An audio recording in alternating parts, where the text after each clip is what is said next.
Hey everybody, and welcome to Dude's Brunch, a podcast about breakfast food and pop culture, but not necessarily in that order. I'm your host, Taylor, and with me we have a very different and special panel this evening. We're going to start with a familiar face. Tyler Reed, what did you have for brunch today? Hey, what up? All right, I had my apparently Sunday usual now. Went to First Watch, got the chimichanga, eventually had some black iced coffee as per usual.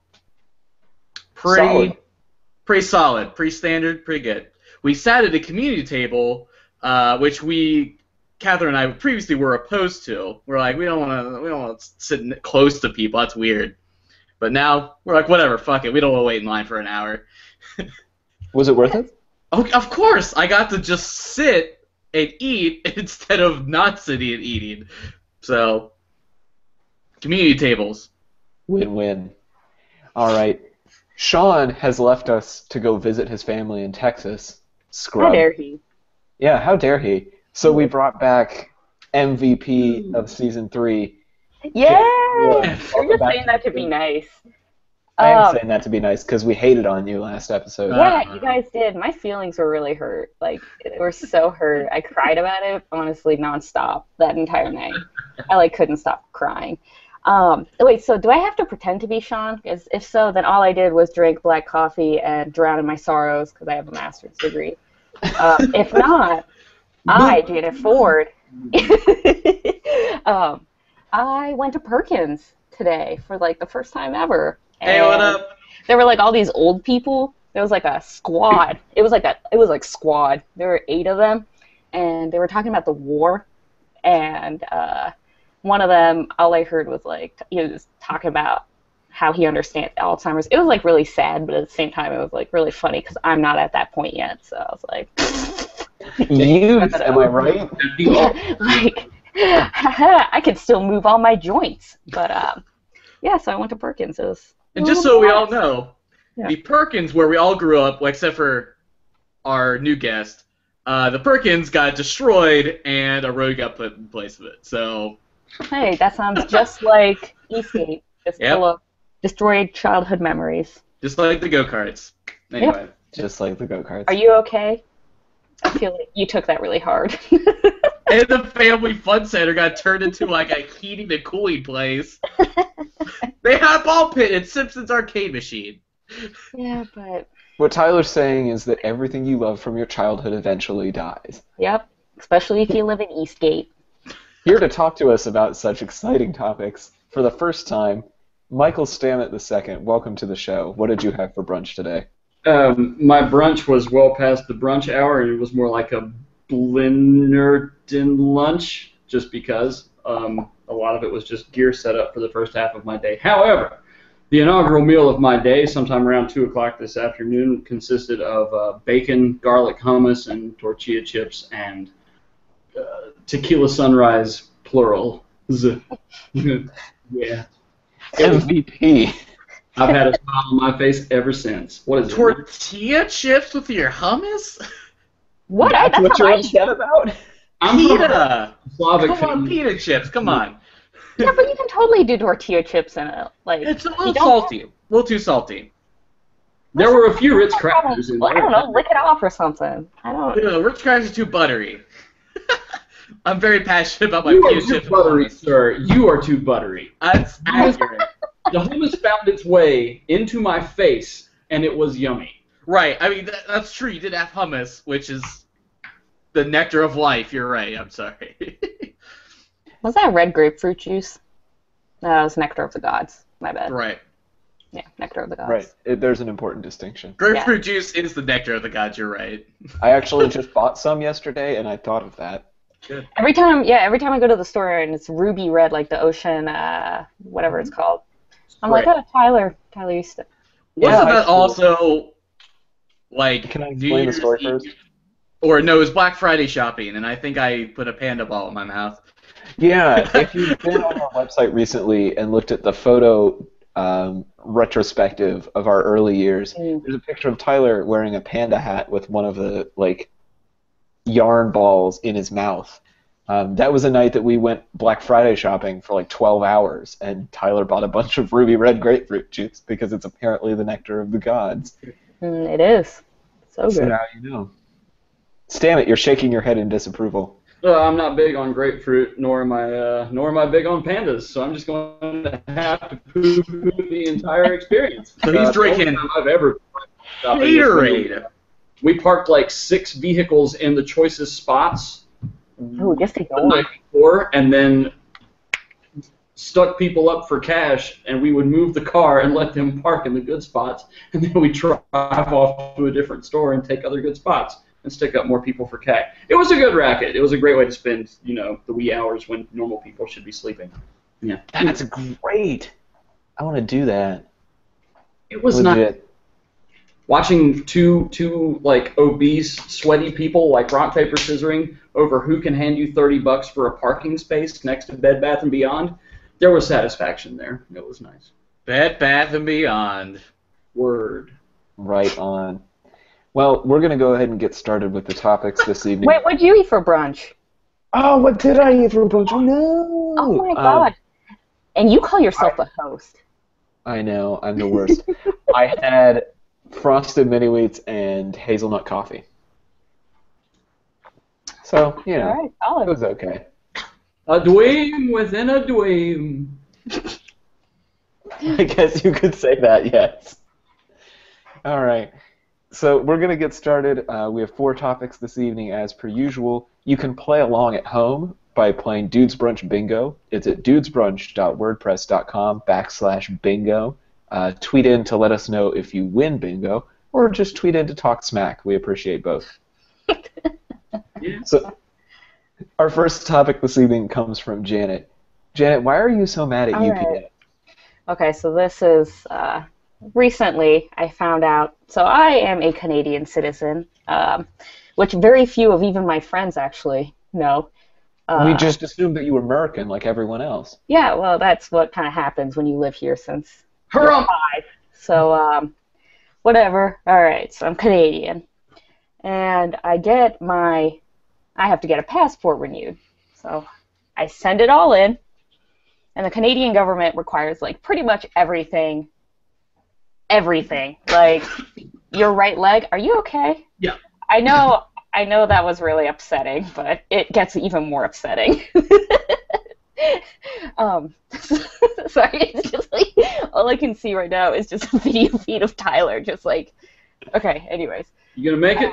He's gonna make it. It's fine. he's gonna make it. He's gonna make it. Okay.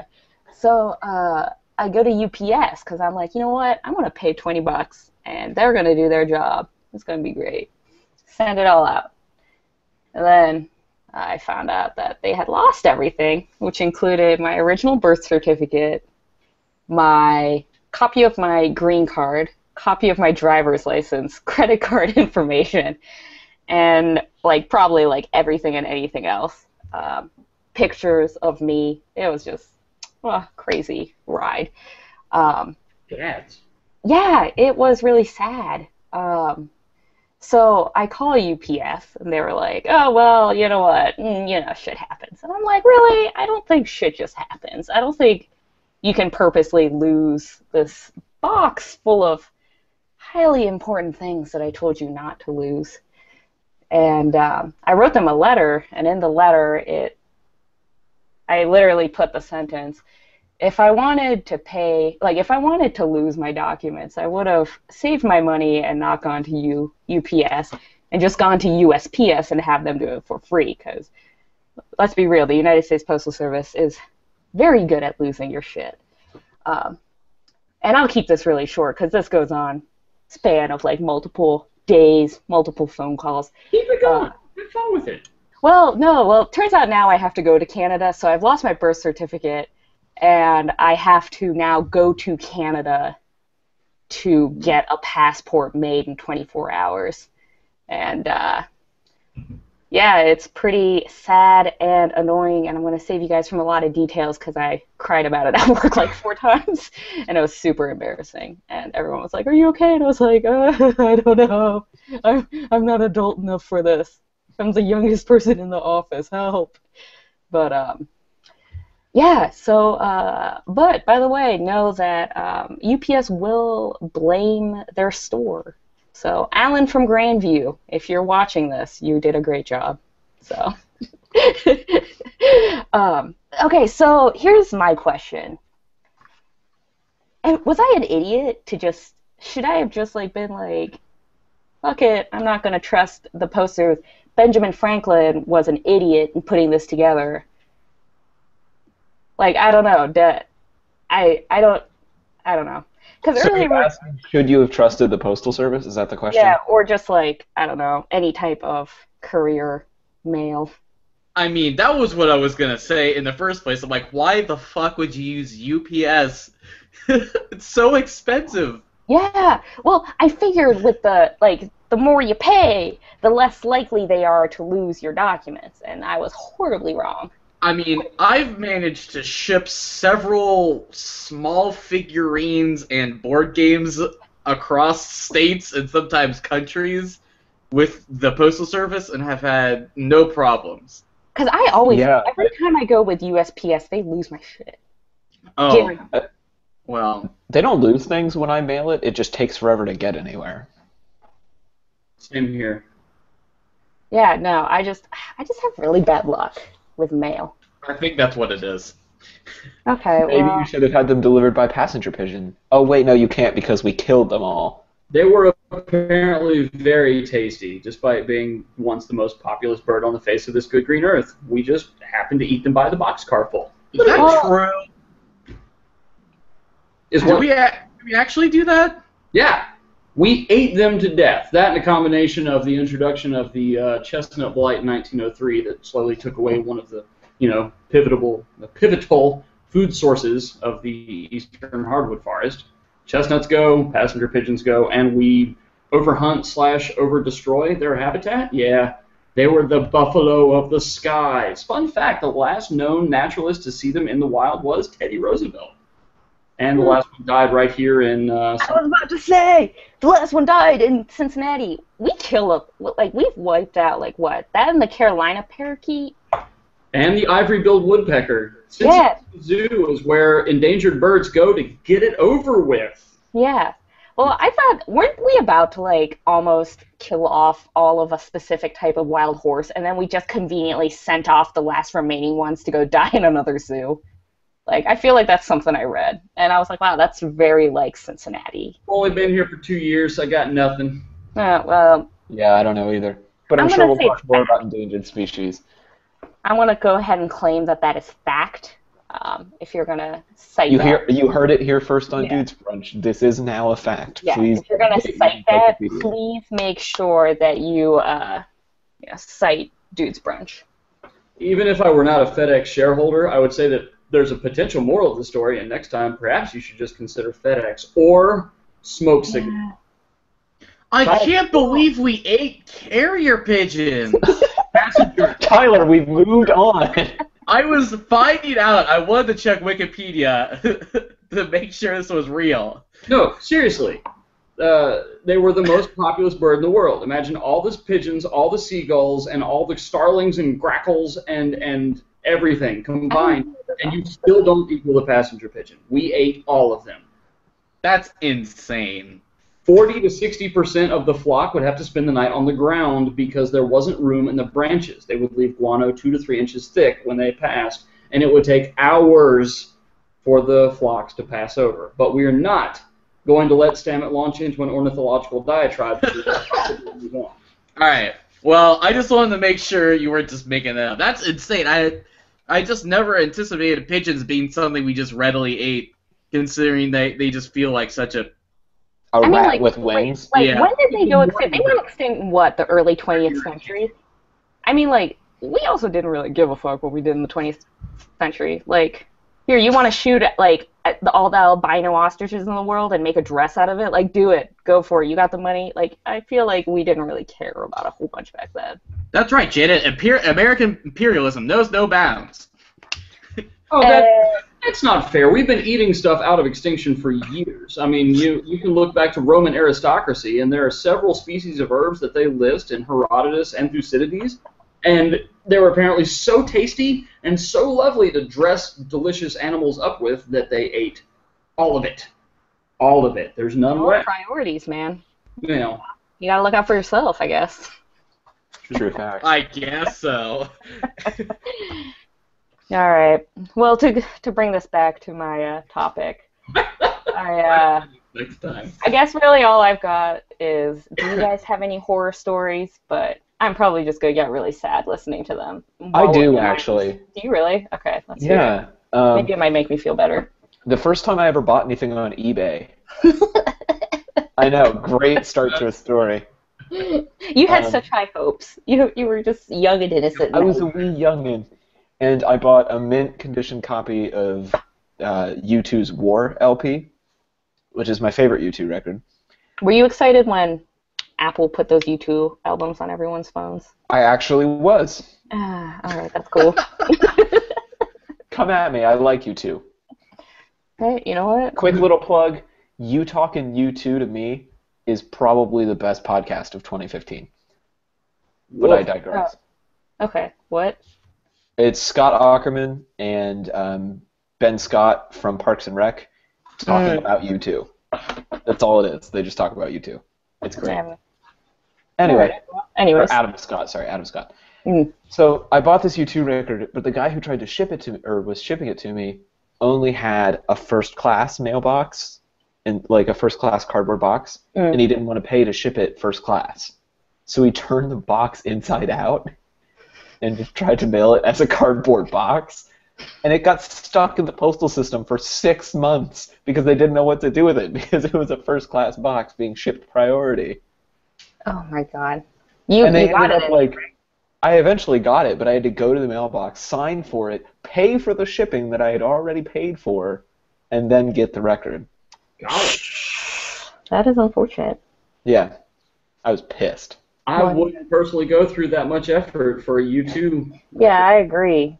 I was like 13. No judgment. Just I'm not a big Bono fan. So still, Why let you have a credit card that early, Taylor? I think I used my parents' credit card. was it worth a half a year of your life? I don't know. Probably not. I love it when we all gang up on Taylor.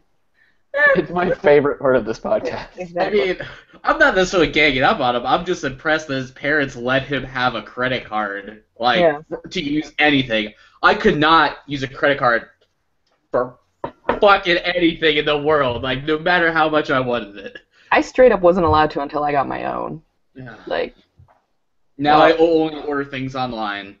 No, I got two once. It was for a sealed Jim Beam decanter that had a great big funny turtle on it, but I was only 19 at the time, so I got to use my mom's credit card and had to fax them a copy of her driver's license, and then I got this sealed 1975 Jim Beam decanter. It's right over there. And I can't judge people for the vinyls they ordered, because I have like a preposterous, terrible taste in music collection of vinyl records over there. So, you on U2, power to you. I just can't see waiting 6 months for a U2 record myself. Like I said, man, I was 13. I could have just gone to a record store and bought it, but Power to you. You live in And you would have had to go downtown, which, in Was terms even of bigger 13-year-old, like, perilous journeys, ordering something on the internet or going downtown, they're about the same. it's true. I feel like going back. 13-year-old life. Yeah. So, Janet, did you have anything else you wanted to talk about for UPS and the Postal Service? Just, I gave you a really short version that doesn't involve me sobbing grossly on camera, so... Well, if any of our viewers have horror stories about the mail, I would love for you to send my them way, in. and hopefully... Janet will be back on the show next week. Maybe we'll read some of them out loud on the show. And they're all going to be like, Janet sucks. I'm going to be like, you know what, that didn't make me feel any better, but... But just to satisfy the topics at hand, I've used UPS like once, and I was like, I don't want to pay $20 for this, fuck this. Went to USPS, never had any problems. So, I guess I've only had positive experiences with the with that service in general, but never like. Maybe I'll just go to FedEx. Apparently FedEx. They do great job with my prints. As someone who used to load trucks third shift for FedEx Ground, cool.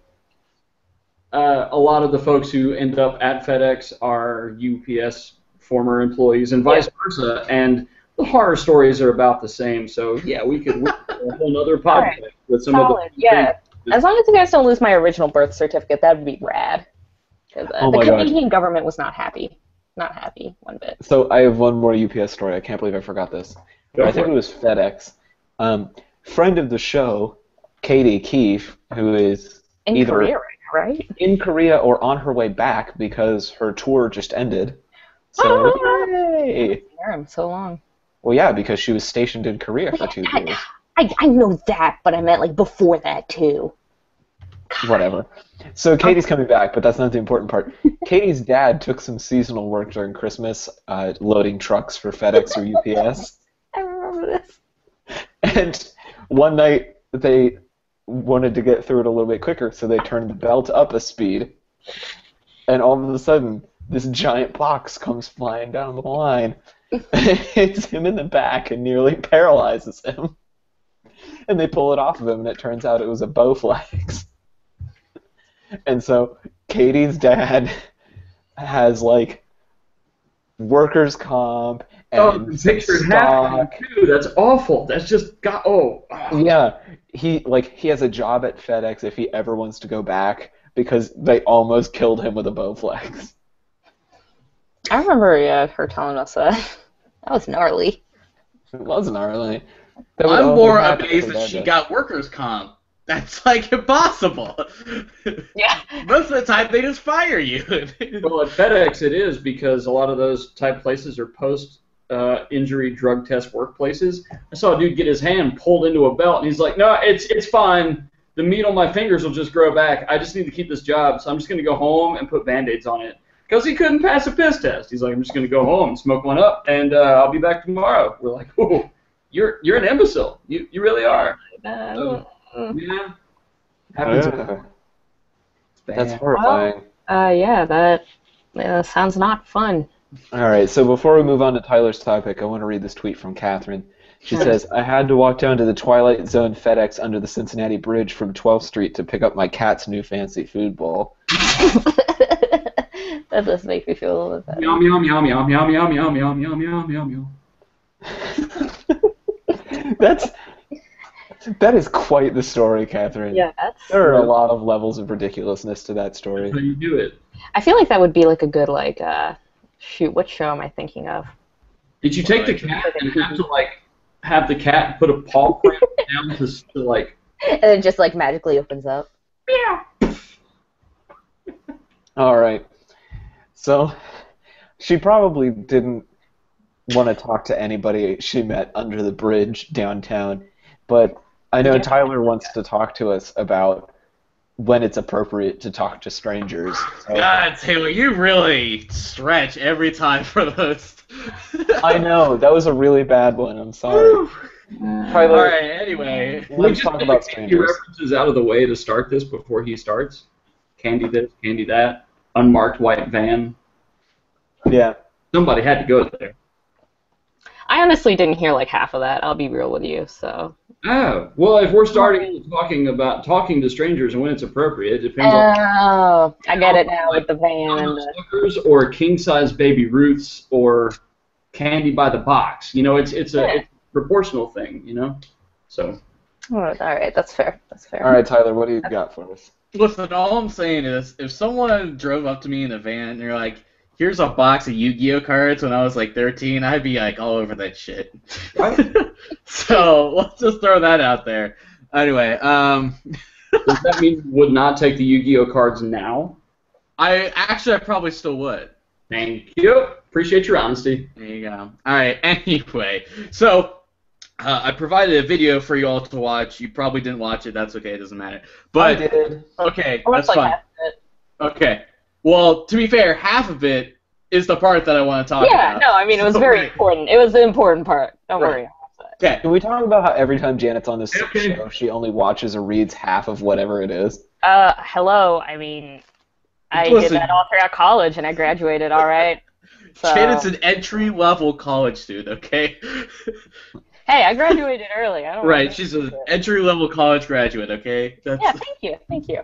Oh my gosh. All right, Tyler. So anyway, so basically, Hank Green talks about how he grew up in a small town where people didn't talk to people. Then he moved to a different place, and everyone wanted to talk to him. And going through the cashier line. They're like, "Hey, so how's it going? You can talk? You eating tacos tonight? Whatever." So he's kind of like grown accustomed to talking with strangers, and he kind of has started to enjoy it and seeing like the benefits and sort of like this small talk with people that you kind of interact with in everyday situations. So what I want to know is, on a scale from house cat to Bob Evans waitress, how comfortable are you with talking to strangers? I'll go. So all throughout college, I worked I went to Ohio State, and it's huge. So like I wouldn't talk to anyone. Like I was like, if anybody would even start talking to me, I'd be like, who are you? Like, go find somebody else out of the 60,000 students here, because I'm not the person you're going to talk to. But now that I'm like in the work environment, like when I'm walking in the halls, I'm starting to like see people that I know, and they're always like, hello, and I'm like, hello. So now I'm super comfortable. Like I'll talk to people and like lines, like I don't know. I talk to people a lot. And so from house cat, like Bob Evans waitress. Are you literally like the 10 on the 10 scale here? Yeah, like I'm totally down. Okay. Like there are times. It depends on the person. See, that's what I'm saying. Yeah. Most people I'm like a 10 with, but sometimes I'm just like, why do you want to know my social security number? No, I'm kidding. That's never happened. But like, I don't know. Some people I'm just like, you're gonna go home and do something malicious with this story. Right. I don't know. But yeah, so like most people. So what you're saying is homeless people. No. I don't know. Okay. Just like creepy people at like, I don't know, in the cafeteria. I'm just like, can you not talk to me, sir? You look weird. You look like you kind of wandered into this building. So, yep, that's it. That wasn't funny. Sorry, I couldn't think of anything funny to like end that with. So on a scale of House cat to Bob Evans waitress, yes, I'm about Starbucks barista. Okay. I will. Busy to give a shit. Yeah, I will talk to strangers when it is convenient, but otherwise I make myself look busy. That's fair. I don't really mind doing it. I just don't always take the time to do it. There you go. It's a good answer. Michael? Damn it. Okay, so from house cat to waitress. Bob Evans waitress, specifically Bob Evans. If the Bob Evans waitress was a 10, I'm going to go somewhere up closer to a 15, because if you'd have seen me this time a week ago, I had 6 extra inches of hair. And Taylor could attest to the fact that sometimes there's a time where I don't look like the person walking down the street so much as the person who walks up to you and asks you for a cigarette. And I'm not even a smoker, despite the fact that I was born in Winston-Salem in North Carolina. We were walking from Oktoberfest down to Rheingeist in Cincinnati once, and this just batched. Oh, I forgot about this. Like, oh, hey, wait on it. And we're like, man, we all happen to be reasonably broke and or hipster-ish looking / hobo looking, so you're pursuing the wrong group here. We're just trying to get these growlers filled up at Rheingeist. He's like, oh, man, I'm going to be your guy, man. I'm going to be your guy. Ain't nobody going to fuck with you. I'm walking with you. We're like, well, that's great, but you're not getting free booze or free food. And it's not a big deal. As someone who's woken up under a bridge once or twice before, it just, yeah. Sometimes you just have to chat people up in order to find out simple things like, where are you? What time / day is it? And where's the nearest payphone? Little things. So, I'm much closer to that Bob Evans waitress. Y'all. Wait, why were you waking up underneath a bridge? Oh, that was, I made a passive stab at going to college the first time through at Queen's University in Charlotte. And it was a Friday right around Halloween, and back in the sweltering, not so sweltering fall of 4 or 5, I don't know. Oh, it was a Friday evening, and I woke up at about 4 a.m. on a Sunday morning in Tennessee, wondering what was going on, where I was, and I ended up having to hitch a ride back into North Carolina with a trucker to Asheville, and from Asheville back to Charlotte. All right, just tell me, was there booze involved? Were you hungover? Did you wake up because you blacked out? Well, I don't know about all the booze, but let's just say when I gave blood the week after that, I bled tie-dye. I don't know. It was the time to make a very serious lifestyle change for the first time, and it worked out very well for me. Okay. Okay, you can literally just stop there. That's all I needed to know. Good, that's all I know. There's a 36-hour question mark there, so either way. You did some stuff, and you woke up underneath a bridge. Okay, so you know what it takes to get back home. Gotcha. Okay. But to be fair to Mr. Stamat, we walked, oh my gosh, we probably walked 15 blocks Yeah, dude, it was a good clip. Oktoberfest to Rheingeist, and this guy just would not stop panhandling us. Stamat talked to him the whole way to the brewery, into the brewery, and then talked to the security to get them to kick the dude out. He handled that interacting with a stranger like a pro. Well, Respect. It was all about, oh, I served in the war, man. I'm like, well, what war? No, you're not that old. Sorry, try again. No, you're just a douche, and we're not buying you beer. I said, brother, if you're hungry, I tell you what, we get there, I'll buy you a sandwich. I knew they don't serve food at Rheingeist. I was promising him like a full Thanksgiving dinner, and he was like, "Oh man, Oh. I ain't buying you booze, dude. I'm sorry, just not gonna happen." Yeah. And even though it was dark when we left, we felt a whole lot more comfortable because then we had 2 full growlers of beer, and that's a hell of a melee weapon in a pinch. Waste of beer, but if you gotta take a swing, may as well be full, you know.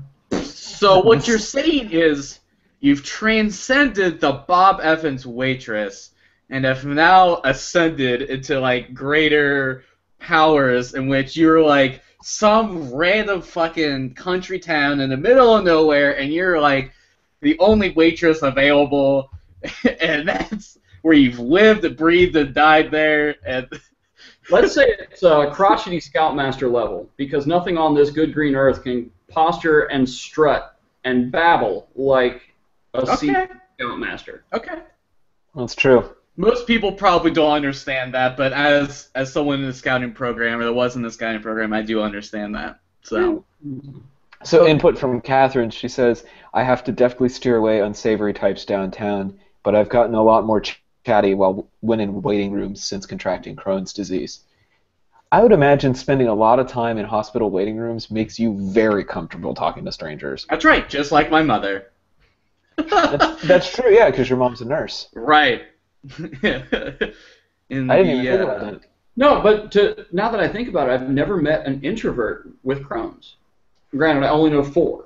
Well, they are all very, very blessed with the gift of gab, even though they were not always so. It's just brought about this sort of linguistic interaction tendency. I guess that's what misery does to you. And probably because no one fucking understands what that disease even is. So you kind of have to be like, all right, well, I have to make this fun at some point. So. I mean, the weird diet, the odd hours, the sleeping schedule being thrown completely for a loop, yeah, that's a huge conversation piece all across the board. It really is. Okay, so now I would definitely say I'm sorely below the barista. So it's waitress, barista, like I'm actually as. Are you like gas station attendant level? No, that's like pretty low. I was about to say I've never been a chatty gas station attendant. That's like a couple above house cat. I'm like a good fast food worker, which conveniently also was my title for a very long time. So. So what you're saying is your only social interaction is, would you like chips and a drink with that? That's right, but also I'll make funny jokes within the context of that. Like what? Show us some of your fast food jokes. Yeah, make a joke. Yeah, I can't come up with it. I've forgotten everything. Wait, I'll role play with you. What am I supposed to be ordering? Where am I buying? All right, so you're at Chipotle. Oh.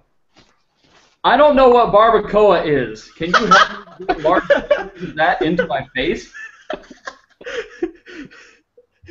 All right. Well, sir, you gotta get rice first. First, I need to tell you. You need to ask me, or you need to tell me what kind of rice you want. Do you want it brown or white? I need white rice. All right. Is this enough? I'm conservative. Okay. All right, buddy. Any beans?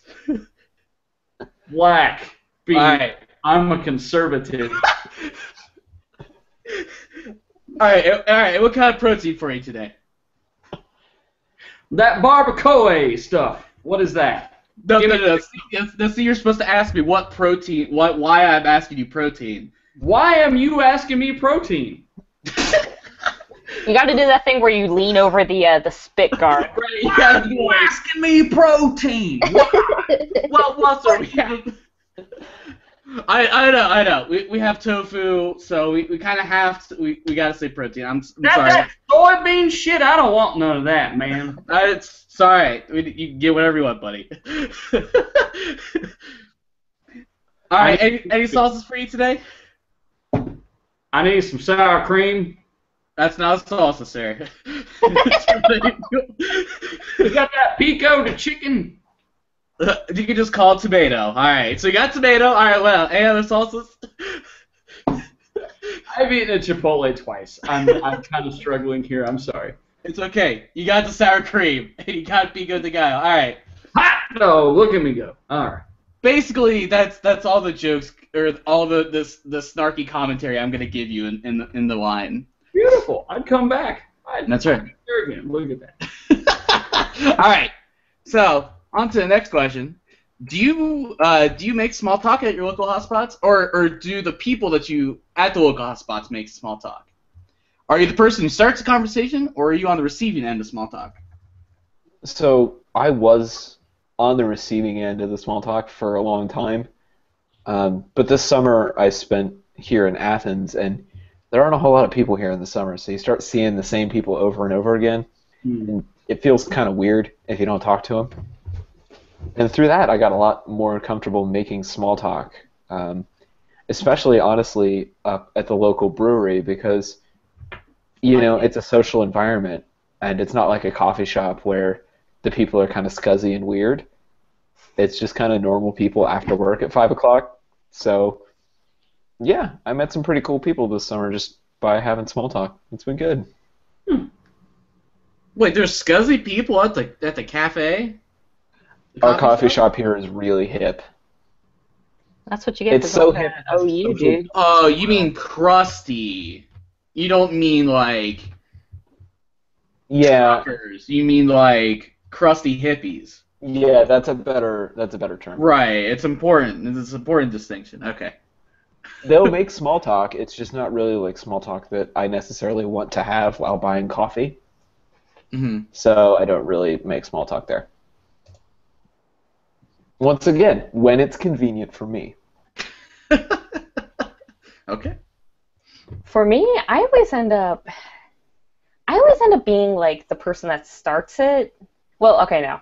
It's always like the people who I don't want to talk to always start it with me, and I'm like, oh, I was trying so hard to not look like I wanted to have a conversation with you.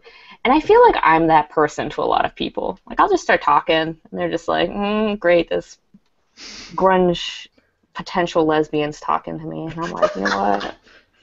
I am. You don't know what I am, but I'm talking to you. So, yeah, I don't know. I feel like I just annoy a lot of people. Is that some adversity that you face, Janet? Oh, no, you missed it. I was explaining to Taylor about why I love my hair so much. We can go into that. Well, I would like. Okay, so, here. Okay, so I have short hair now. You know, I got a little bit of an undercut. And I know, I'm a pretty big deal. Anyways, it's great because now I go into bars and zero fuckboys. Zero. Absolutely zero. Because I walk in, and if I'm going in with friends, then they all have, like, really long, beautiful hair. And I walk in, and they're like, all right, I can hit on that one, I can hit on that one. And then they look at me, and they're like, we're batting for the same team. I'm like, we're not. But thank you for believing that. It's gotten to the point where I can't even flag down bartenders. Like, I'm just invisible to all of them. I'll be, like, leaning over, and I'm like, May, and right past. So, yeah. Not too far. I know I went too far, but it's great. Nobody messes with me. Nobody talks to me. Like if I'm on the street, like if I'm walking, parents won't look at me. They like hide their kids away from me because I look probably like a thug. Like I look like the unknown, the homosexual agenda. Like, so it's great. Ladies, cut your hair. People ignore you unless you're at work. Then they think, fuck it, I don't have anyone else to talk to, so I guess I'll talk to her. That's brave. I hate haircuts. They scare the willies out of me. I have a sample. Oh, it's great. Uh-uh. Yeah. Well, my hairstylist is like, she's like got shorter hair than I do. So. Yeah. March of 2012, I knocked off 13 inches for Locks of Love. Ooh. Wow. Well, I guess if you're gonna not get a lot of haircuts, you might as well do it for a good reason. Yeah. Pantene will take 8, and I knocked off 6 last week. I was so close. 5. But it was awful. Didn't like it. Scared me. Well, we all know that you are the conversation starter in the room. Stamat. Yeah, that's you. Yeah. The guy who can walk into a bar and just get free drinks without even trying. Yeah, look at you. Guys, you saw that too. Yeah. He just sits down next to this married couple, talks to him for 3 minutes, and the husband's like, you know what? You seem like a good guy. I'm going to go buy you a beer. What are you drinking? Well, 3 minutes. We had to slow it down because the cardinal rule is to never raise a glass with a person whose name you don't know. I said, I don't know you. You got to have an introduction, else you can't raise a glass with them. It's like, thanks, neat. Who the hell are you?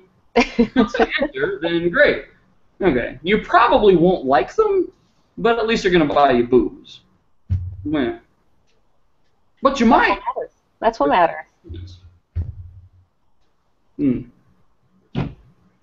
I don't know about a conversation starter, though. So you would say you're not the conversation starter?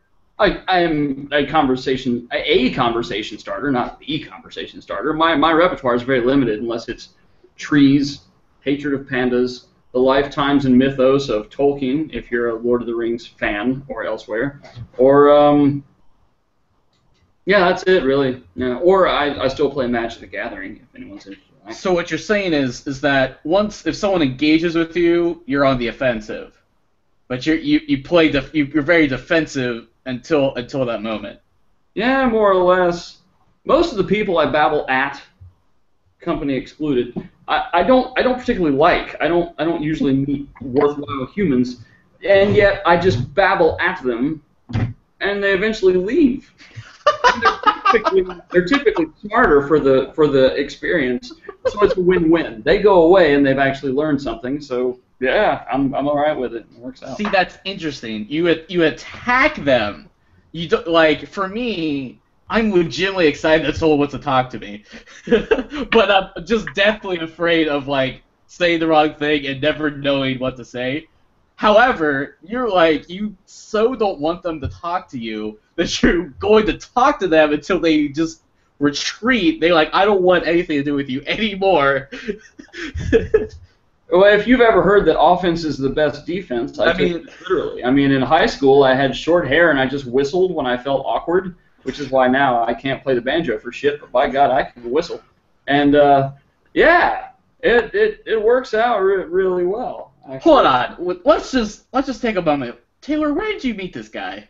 I met him on camp staff. Oh, okay, that all makes sense now. Yeah, that makes sense now. Ah, shoot. All questions are answered. All of your questions are answered? No, I meant about Stamat. But okay, so final question. Why do you think people strike up these conversations? Do you feel compelled to start these conversations, which you've kind of already started? But so why do you think people start conversations? Small talk conversations. I think people start these conversations because they occasionally get to know good people doing it. It's almost like I did not do that for that reason. For me, it's almost like a confirmation bias thing. Okay. It's like I forget all the times it went poorly and remember all the times that I've met people doing it. That's good. And so then I want to do it more. I'm pretty pretty sure I just do it because I'm lonely and I just like to hear myself talk. I'm like, yes, I'm talking. This is great. Words are coming out. I'm important. And then they probably walk away and then tweet about me. But yeah, no, I definitely do not. I don't know. I probably just like listening to my. See, I can empathize there. I wear myself off the mirror. I don't even need to talk to a mirror anymore. But I detest small talk in all of its forms. As soon as some random person I've never met starts to talk to me about the weather, I just want to start barking at them. I don't care. Just because I am saying a lot of random and overly boisterous things about the growing patterns of a tulip poplar or whatever, that doesn't mean that it's small talk. I'll gab at anyone for anything. But if someone's like, oh, hey, how you doing? No. Get the hell out of my face. I don't engage in it, I don't believe in it, and I certainly don't appreciate it. Small talk is just a waste. In fact, if there's that awkward silence, I tend to leer. Not stare, but leer. Just to really accentuate it. Listeners, he's literally leering into the camera. I can't do it with a straight face, but no, small talks, it's a waste of time. Somebody has a really bad echo, by the way, so everybody make sure you have headphones plugged in or some such thing. This is 31 episodes into this show before we had on-air technical difficulties. It's because Shaun's gone. It is because Shaun's gone. Yeah, Shaun left, I took his place, and just all went down. Can you hear me? There we go, we can hear you. We can hear you. Tyler, why do you talk to strangers? My audio isn't going through my headphones. Which is fucking Candy. Anyway. So, as someone that worked in food service for a very long time, you get really just tired of, any chips or drinks for you today? So I figure it's a lot to do with, like, just trying to say anything different than, like, the 6 phrases that you probably say to the same people. Even if you're, like, just at a bank, you're like a bank teller, you probably say the same thing every time you see a customer. So probably the monotony probably just gets to you after a while, and you're just tired of it. Like, I just need to say something different. So that's what I would say from my perspective. That's why everyone in food service should watch Airplane. That's a whole realm of great things. Joey, you ever seen a grown man naked? No one ordering fries is going to expect that. No one. You ever been to a Turkish prison? You like movies about gladiators? It's fun. You just got to enjoy it. It's also Leslie Nielsen's arguably only good movie, unless you include his first breakthrough role as Forbidden Planet, 1956, with Anne Francis. Golly, yeah. Leslie Nielsen. If you like the Naked Gun movies, you can have them. I'm not a big fan, but I don't. Yeah. Airplane, 1975. Check it out. Good flick.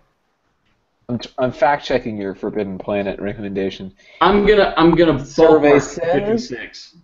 March 15th, 1956. Hot! No! Look at him go with Anne Francis. Yeah. Oh man. Woo. That was the original appearance of the danger, my arms are flailing robot that you would later know and associate with Lost in Space.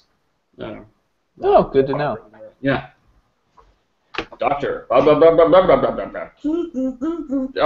It's fantastic. And a young Leslie Nielsen, you couldn't recognize him. You certainly wouldn't see him fall as low as that shit show Mr. Magoo movie. Yeah. Oh, I forgot about that. That was a terrible movie. Yeah, didn't see it. I've literally never seen any of these. So, while we're waiting on Tyler to get back from technical difficulties, I'm going to go ahead and introduce this topic. There he is. Awesome. Yay! All right. So, I was doing some digging like 2 weeks ago while we were on hiatus and realized that Tyler and Shaun and I all joined Twitter in 2008. I posted our first tweets on the Facebook page. I did too! And Janet. We all joined Twitter in 2008. And I posted our first tweets on the Facebook page. They'll be on the website later. But then Twitter unveiled this new product called Twitter Moments. And Moments is just a way of tracking real-time events a little bit easier within Twitter. But it's Can I part get of an this example of that as a non-tweeter? Yeah, sure. What So if you're just using Twitter like normal, it's a feed of tweets in reverse chronological order. Sure, yeah, I got that part. In a moment, news editors, essentially, that work for Twitter will be picking the best tweets explaining what's happening on the ground at, say, the Boston Marathon. Ah, okay. And so you'll only see the best messages pertaining to that event, and they're temporary. So you can turn a feed on for the Boston Marathon and then turn it off when the marathon is over. That was going to be my question. Succinct explanation. Yeah. Thank you, sir. Sure. So that's kind of what this is, and it's part of a larger push at the company to make Twitter easier to use. One of the things they found since they became a publicly traded company is that people just don't understand how to use Twitter. It's really more complicated than it should be. How? Seriously, I don't have a Twitter account, and I was under the impression it was preposterously simple. Yeah, you just type out 140 characters, and then you just hit send, and then it... That's exactly my impression of the entire process. And then it was that's kind of what it is. Like, is it too simple? It's the I think why it's you too do that. simple. No. Yeah, and the why you do it is the key, too. So a lot of people will say, well, I don't want to tell everybody what sandwich I'm eating for lunch. That's their own personal problem. Don't join Twitter. And that's really not what Twitter is most of the time, either. Yeah, it's me shitposting constantly throughout my day. Like, if you don't want to do that, then that's your own Or damn problem. it's snarky news commentary, or it's really bad puns about carrots. It's a lot of different things. Megan, come back. Megan, come back. Yes.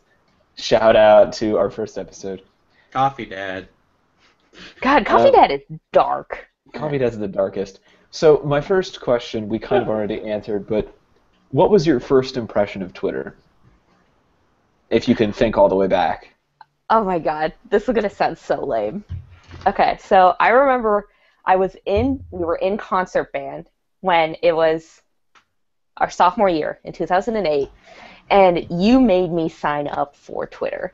And I was like, I don't get it. I'm just now learning Facebook. Like, I was like, this is too difficult. And you were like, you have to sign up for Twitter. You guys graduated high school in 2010? 2011. 11. We were wee youngins. 09, but yeah, you're older. All right, show your age, Grandpa. Yeah. What? But yeah, I remember that, and it still had that texting feature. Yeah, that was the only way you could post was to text 40404.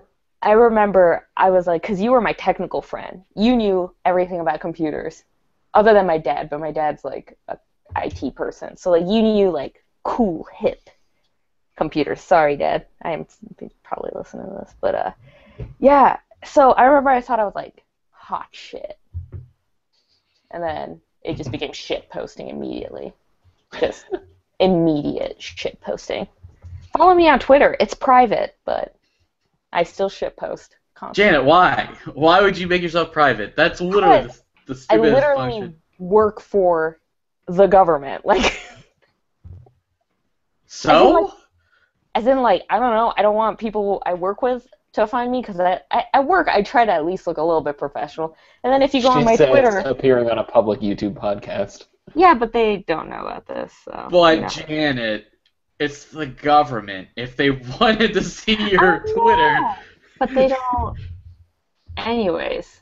Right. I'm not overly worried about. Anyways, we can go into this at a different time. But all right, Tyler, what was your first impression of Twitter since you also joined in 2008? I think I was reluctant because as with most people, are like, oh, you're just eating a sandwich, you know? Like, no one cares about that. But I understood that it was something that could be more interesting.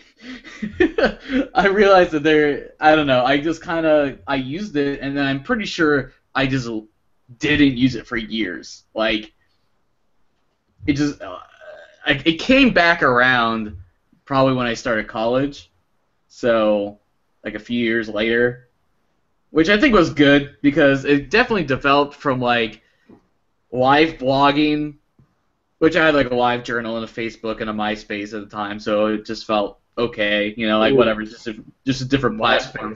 Yeah. Remember MySpace? Yeah, once upon a time. I'd rather not. That's right, Janet, yours is still up. by No, the way.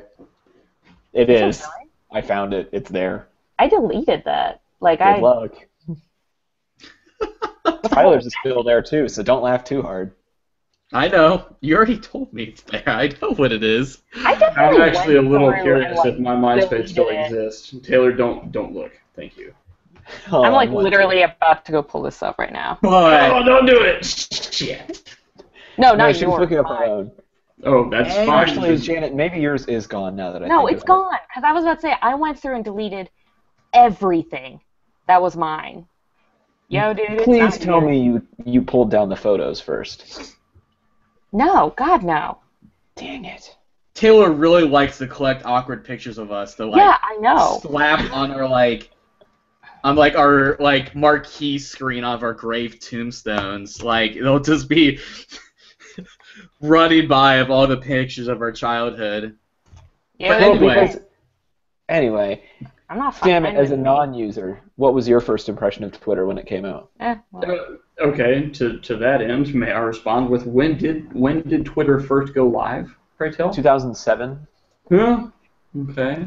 Once I figured out, once Twitter was explained to me, and I'm hearing a lot of the same things, as in people can tweet anything from legitimate societal socio-political questions, angst, telling people what they're eating for brunch, well, and anything in between. My folks just got married. I just got engaged. I just had the biggest poop of my life. I was literally about to Or- say I just took a Yeah. crap. Yo!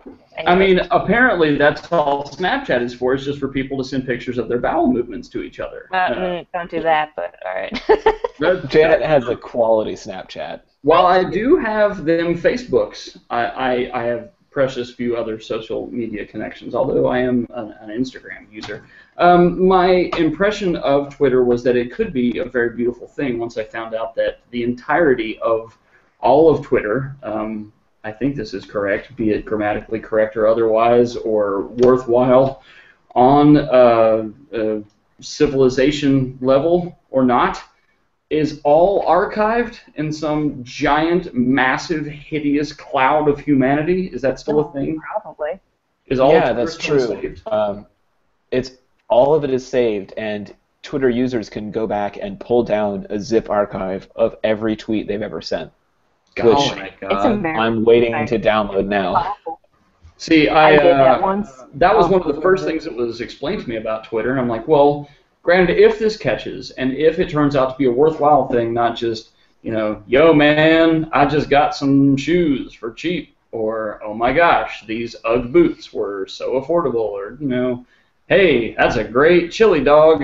I don't know. If it turned out to be something more Boy, those were than all just really that. good 2007, 2008 tweets. Mhm. See, look at me. I'm catching up so quickly. Yeah. It could be a very interesting thing, if nothing else, to track progress of an individual human, of a societal clique or a circle in a small school or group, or to do just a slew of social analytical data crunching. Good God. Were you really considering all that in like 2008? Yeah. What do you do? What's your day job? Actually, I am a professional. I'm the camp experience director for the Dan Beard Council of the Boy Scouts of America. Oh. I do my darndest to help make young men into slightly or considerably more worthwhile citizens, if at all possible. So that's vaguely Well, within the realm of your expertise, then, to understand what social media is. I have a lot of hobbies, too, we'll say that, which is why I can talk to you about, I don't know, trees, geology. Do you I have like a to live modern in- board? Is that a bunch of modern board games behind you? Is that what that is? Yeah, that's 6 expansions of Dominion, 7 Wonders, Geek Out, Acquire, Candyland. Yeah. Good to Well, go. those last 3 things I don't want to talk about, but Tyler, My- you and Stamat would be great friends. You just haven't met yet. Right. Because every time I hang out with one of you, the other one's unavailable. right, okay. Dominion, great game. True story. Anyway, Tyler, did everybody give first impressions of Twitter so far? I think so. I just realized that at some point, Sure. all the people I followed on YouTube had Twitters, and they were like talking about stuff, and that's really what I wanted to like see. Once it kind of evolved past the primordial soup of I ate a sandwich. I do remember my first legitimate viewing of a tweet, if I may. Someone had taken copies of the George R. R. Martin Game of Thrones series and had used 3 different colors of tabs to mark pages of when a character is introduced, and when a character dies, and when some major plot twist happens. And between the introduced and dies tabs, there was nothing but color going all the way up this preposterous stack of literature. And having decided to never again embark on any series that has not been written to completion, just because I'll never again embark on a fiasco like Terry Goodkind Sword of Truth series. Either way, I just was like, this is what Twitter is. You can A, post pictures, and B, people tweet deaths and appearances of characters in Game of Thrones. I was like, wow, that's actually a very powerful image of such a momentous literary undertaking. That's the first tweet I remember ever seeing. I don't know if it counts as a first impression. Yeah, but it was worthwhile. It was more impressive than, bro, these curly fries are the shit. That's great. Amazing. So we kind of already all answered my second question, which was how has your impression changed over time? So here's my hypothetical. Regardless of moments or any of the new things that Twitter is rolling out, if you for some reason met somebody who like woke up out of a coma and doesn't know what Twitter is, how would you explain it to them?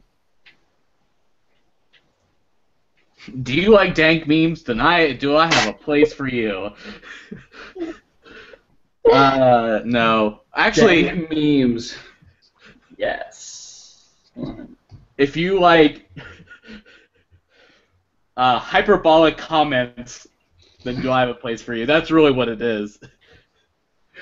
You can post them for days at a time, but it'll turn out to be years. And when you emerge from the chamber, you can fight Frieza, Cell, any of the androids. It just works. That's just how it goes. That's right. Janet? And Frieza is literally Hitler. So there, we've covered our bases. God. Ready, set, anime reference that I don't understand.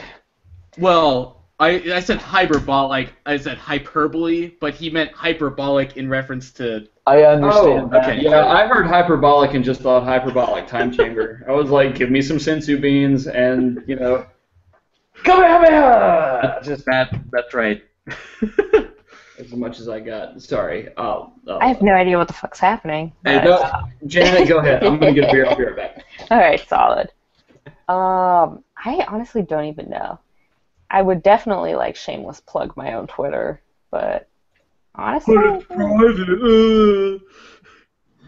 was that? So your Twitter's private, so they can't follow you. Oh, that would raise some issues, wouldn't it? I'm just saying, Janet. Maybe you should just Maybe you click should. that button. How about Yeah, you should just literally unprivate your suck Twitter. my nuts? Maybe you should just change any personal information that's featured on your Twitter, so you can just. And then, no, I don't know. I like having that false security, the sense of security.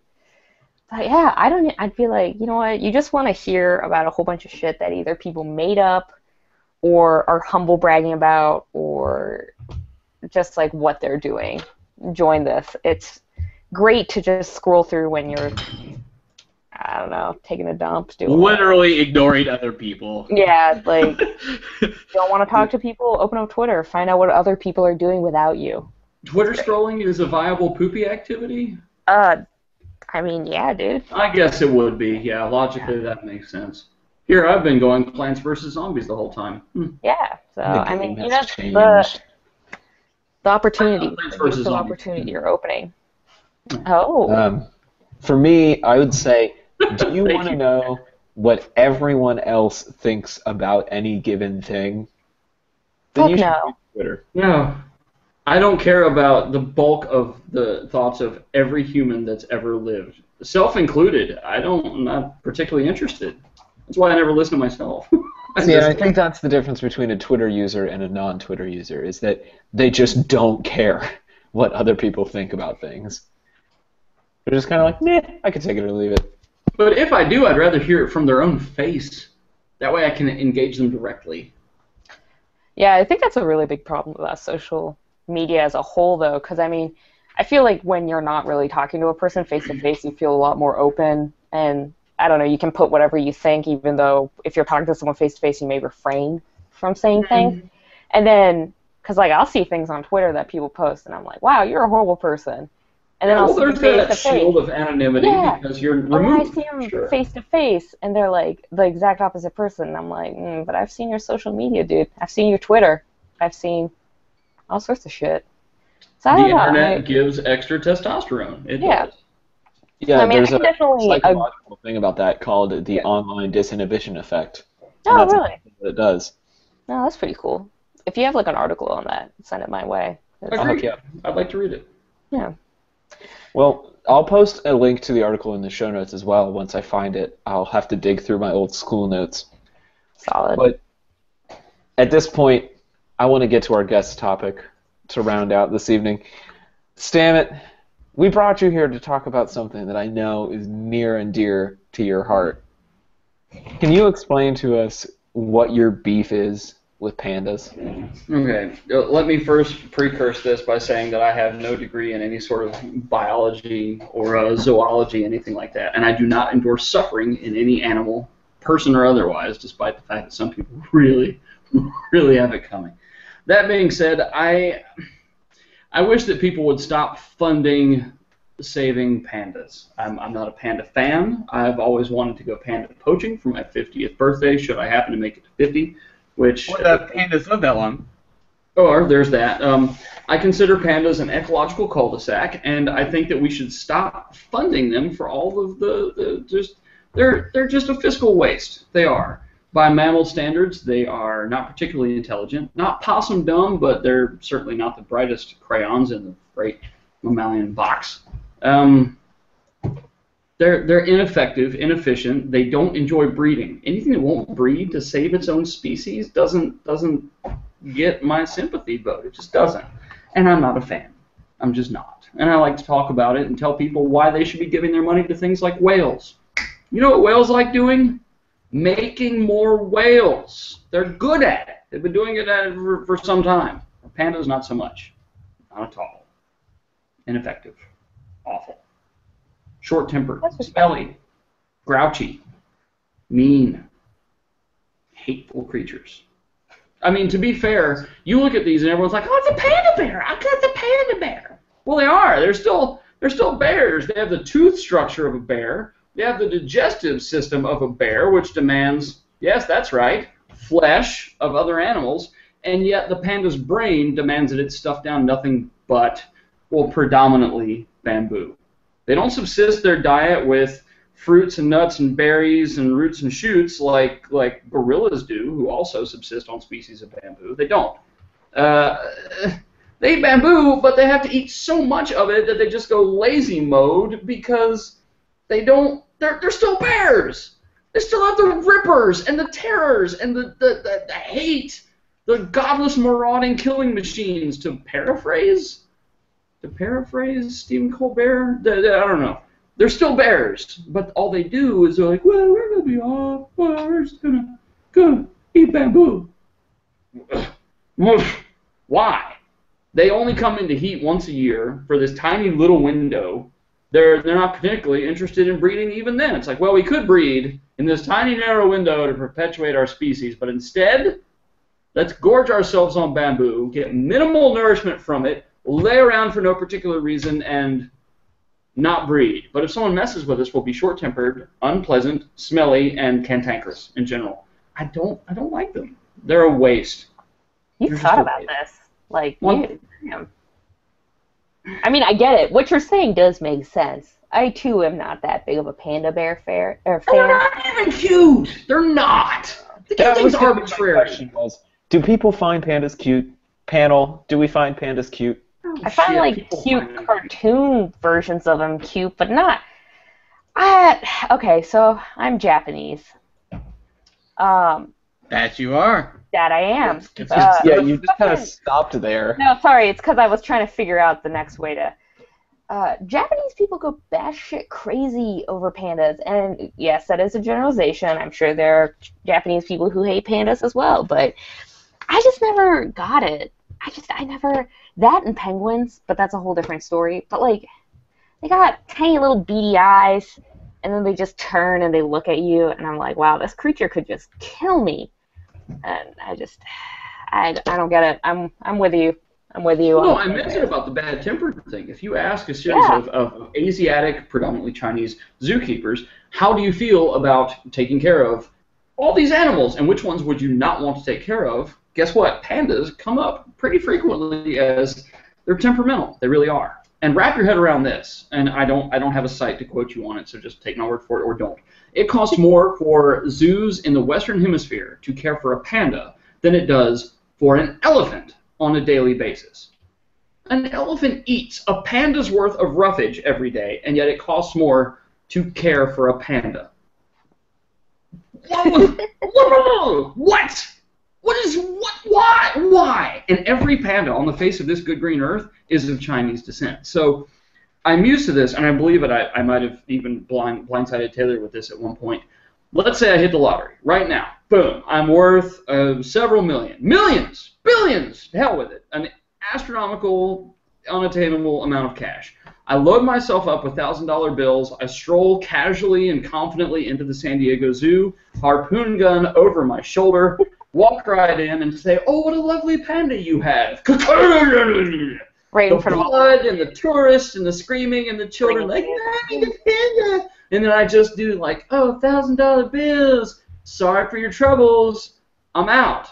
It doesn't work that way because every panda and every panda that has other pandas, all of the pandas that China lets go is under an agreement, signed contractually, whatever, that even if these pandas breed, they are still Chinese property. It's just the least thing.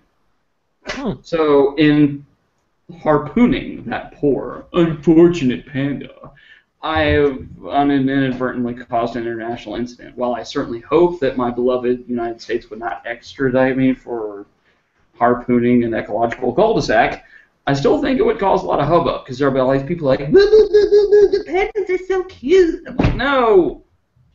Give it to the unpleasant-looking, squishy-to-hug, cold-blooded shrimp or newt over here that is endangered from habitat loss. But still, given the chance, will just go to town and procreate all day long and do very well for itself, given the chance. Pandas won't breed to save their own species. When you've got people in the cage dressed as pandas, and when they have to film pornos for pandas just to give them the idea to want to make them perpetuate, it's too much. Why couldn't we kill off the pandas instead of the passenger pigeon? Thank you. R.I.P. dude. R.I.P. passenger pigeons. Oh, look how you tied it all back together. I did. I brought it Damn up. it, you're a peach. You're Oh, well, thank you. Oh. Tyler, you don't look sufficiently outraged right now. Contrary What's to going popular, on, man? Contrary to popular belief, just because my name happens to be Sneezy Panda in almost any video game I've played since I've been like 16 years old, that does not mean that I have any sympathy for pandas whatsoever. I named myself that because I couldn't think of a better name, and all the names I wanted to use were taken, so I literally thought of the stupidest thing I could think of, and it just happened to be Sneezy Panda, and so that's where I'm at. They probably do have extreme sensitivity to environmental temperaments of any sort. Ragweed, pandas go, I would have sex with a lady panda, but I got the sniffles. I just can't. I just need a cup of tea. Is that a direct quote?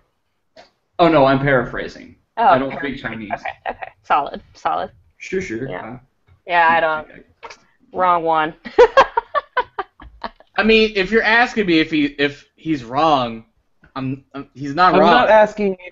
I'm not asking if he's wrong. I'm asking if you're outraged. I mean, I mean, I've been consistently outraged at pandas because we kind of talked The about most it. unconvincing thing. You're like, I'm outraged. Well, see, we kind of talked about this because I remember when we talked about animals going extinct, I was talking about the photographer that took pictures of animals that are about to go extinct or whatnot. So my rage and my emotion was already expelled in that moment. So, I mean, I'm completely on board. Well, Fuck if you want to pandas. break it down a little bit more, you have to consider that, like I said, there's still bears in form and function.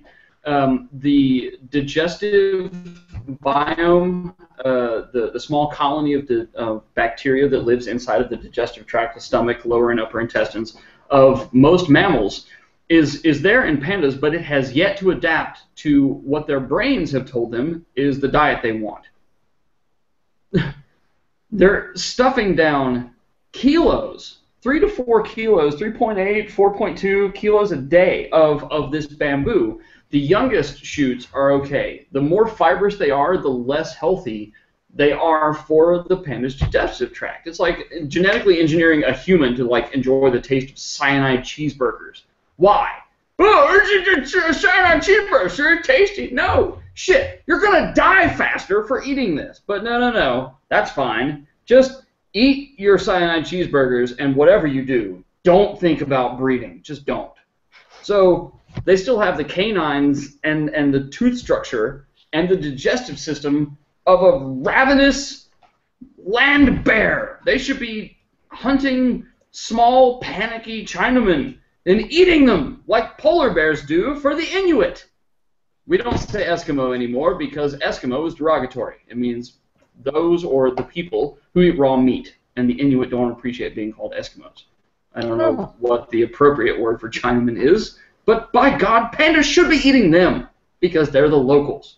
But instead, they just gorge themselves on bamboo, which is inefficient, and they absolutely won't breed. Why? Why?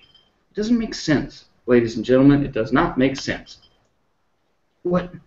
I don't know. I don't know.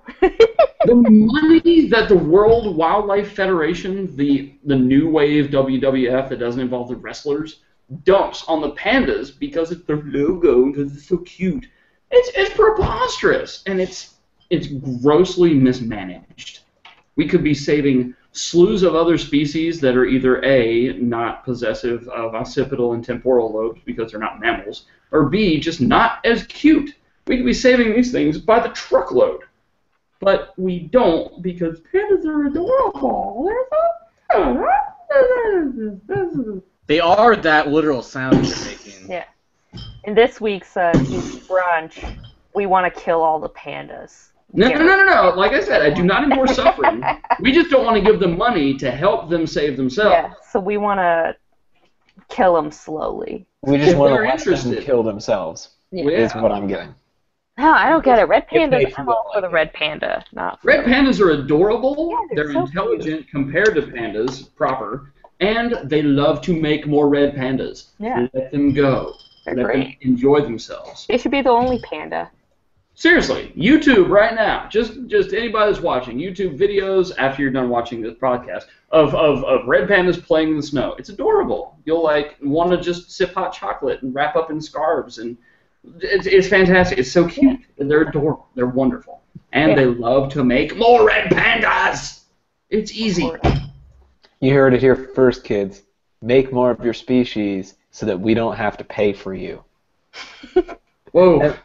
That got deep. That just got real. That was... Well, I don't know if I can condone that official statement, but... Yeah, no, that's totally ridiculous. Don't do anything. Well, I mean, we also just earlier said kill all red pandas, so I mean, I'm going with that. You can quote me for it. Janet Ford says kill all pandas. Oh, no, not the red pandas, sorry. I was going to say, no. The red pandas are cool. The giant pandas are the ones that need assistance or motivation to procreate. Have kids as young and as frequently as possible and kill the giant pandas. You heard it first. Dude's Brunch. And with that, we're going to segue into our final item on the agenda.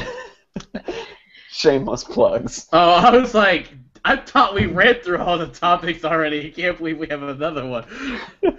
No, Yeah, we've it's gone called. long tonight. There's always more topics. Yeah. It's topics all the way down. All right, Janet, if the people like what you have to say, where can they find you? What are your shameless plugs? Well, I mean, they can follow me on Snapchat. That's the easiest way. I don't even know what my. Why you wanted to follow you on Snapchat where he just sent dick pics instead of Okay. your Twitter where he... Tyler, I don't tell you how to live your life, all Wait, right? Snapchat is dick pics? I thought it was exclusively pictures of impressive bowel movements.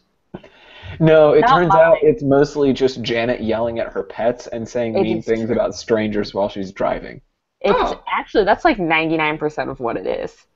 So you can follow me on Snapchat. It's ICanIsBeAsian. It's obnoxious, I know, and it's from my sophomore year of high school, and I regret a lot of things. Anyways, I mean, I guess you could follow me on Twitter. There we go. But you'd have to request to follow me because, like, they always make fun of me. It is on private, so that's it. Get it together. Just fuck you, man. Whatever.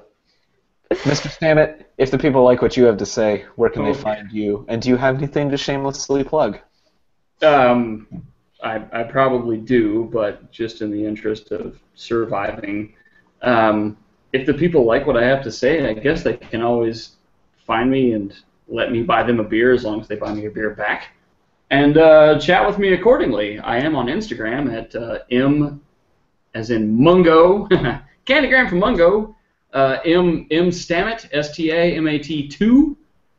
If they want a whole slew of fun photos of camp and or me in a dinosaur costume, there's not a lot really to say. I don't Snapchat. I don't tweet. I don't know. I'm on them Facebooks. Michael Stamat. There are very few, although I do have a Greek doppelganger who apparently also has a sister with the same name as my sister. It's weird. There are very few weird. Slavic. Yeah, there are very few Slavic Stamats. He and I are born in the same year, in the same month, and we have a sister with the same name. Oh, that's terrifying. Yeah, right? Yeah, that's cool. That's weird. Yeah, I don't know. Either way, I don't have a lot of shameless plugging. So, jazz hands, pass it on. There you go. Tyler, shameless plugs from you this week. Alright. Just follow me on Twitter, TDR Design. Go to my website, tylerdreed.com. Please hire me. That's it. I'm not laughing at you. I'm just laughing because it's fun. And hey, Boy Scouts. The Boy Scouts want competent individuals, Right. and you certainly seem to have a functioning temporal and occipital lobe. Maybe even a parietal somewhere in there. So come on. Yeah. All right, and shameless plugs from me. You can find me on Twitter at TC Olmstead. Follow the show on Twitter at Dudes Brunch. We got some cool stuff coming. Shaun is in Texas, but he's doing some work while he's there. So he's actually writing a series of articles about the ballot issues in the state of Ohio, so you can be an informed voter. See, sometimes we are a responsible podcast that gives you things that'll be meaningful to your life. Yeah, kill all the pandas. Exactly. And with And that, white people? Wait, what? I didn't. Nothing. that just took a very bizarre race war-y turn. Wow, way to take the gloves off, man. For real. Bye! If we're still alive next week, if Tyler hasn't killed us all, you can find us here on youtube.com/dudesbrunch or in your podcast feeds. Thanks so much, and we'll see you next week for more brunch.